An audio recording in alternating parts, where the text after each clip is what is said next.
بسم اللہ الرحمن الرحیم۔ نعمت اور خوشی پر شکر۔ روزمرہ زندگی میں ہم دیکھتے ہیں کہ کتنی ہی باتیں ہر روز ہماری مرضی منشا کے موافق ہو جاتی ہیں۔ مثلا کسی شخص سے ملنے جانے کا ارادہ کیا تھا اور راستے ہی میں مل گیا۔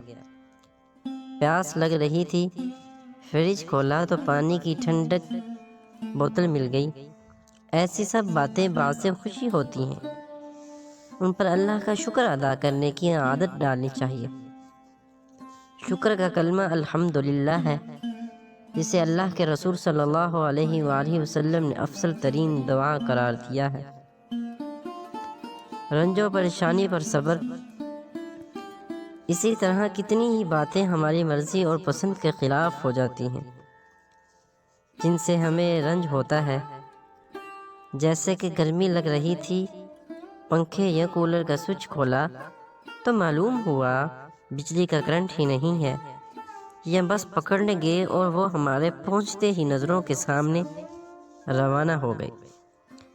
ایسی تمام باتوں پر صبر کی عادت ڈالنا ہے، اور صبر کا کلمے کو ہر خلاف طبیعت معاملے پر پڑھا جا سکتا ہے، اور بڑے سے بڑے صدمہ سے لے کر معمولی رنج و فکر پر پورے یقین اور ترجمے کو مد نظر رکھتے ہوئے پڑھنا چاہیے۔ وہ کلمہ ہے اِنَّ لِلَّهِ وَإِنَّا إِلَيْهِ راجعون ہے، جس کا ترجمہ ہے ہم تو مال و اولاد کے حقیقتاً یعنی کہ اللہ تعالیٰ کی ملکیت ہے، اور ہم سب دنیا سے اللہ تعالیٰ کے پاس جانے والے ہیں۔ غنباً استغفار۔ روزانہ کوئی نہ کوئی خطا ایسی سرزد ہو جاتی ہے جو اللہ تعالیٰ کی مرضی اور پسند کے خلاف ہوتی ہے۔ ایسے ہر عمل پر توبہ، استغفار اور اللہ تعالیٰ سے معافی مانگنے کی عادت ڈالنا ہے، اور اس کا مختصر کلمہ استغفر اللہ ہے۔ استغفار جہاں گناہوں کی معافی کا ذریعہ بنا ہے، وہیں اللہ تعالیٰ کی رضا اور خوشنودی حاصل ہونے کا باعث بھی ہے۔ حفاظت کے لیے استعاذہ۔ آئندہ پیش آنے والی باتیں جو ذہنی یا دنیاوی اعتبار سے نقصان دہ ہے، ان سے بچاؤ اور حفاظت کے لیے حضور اقدس صلی اللہ علیہ وآلہ وسلم نے اپنی امت کو استعاذہ، اللہ سے پناہ چاہنے کی دعاؤں کا تحفہ دیا ہے،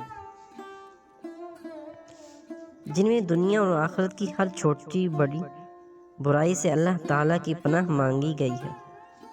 اللہ کے رسول صلی اللہ علیہ وآلہ وسلم نے جن باتوں سے پناہ مانگی، وہ کوئی معمولی چیز نہیں، بلکہ ان کی بہت زیادہ اہمیت ہے۔ امید ہے آج کی ویڈیو، آج کا ٹاپک آپ کو پسند آیا ہوگا۔ اگر آپ میرے چینل پہ نیو ہیں تو پلیز چینل کو سبسکرائب کرتے جائیں، اور ویڈیو کو ضرور لائک کیا کریں۔ ایسی ویڈیو دوستوں کے ساتھ شیئر کیا کریں، تاکہ زیادہ سے زیادہ لوگ سن سکیں اور آپ صدقہ جاریہ بن جائیں، میں بھی صدقہ جاریہ بن جاؤں، مجھے بھی اجر ملتا رہے، آپ کو بھی اجر ملتا رہے۔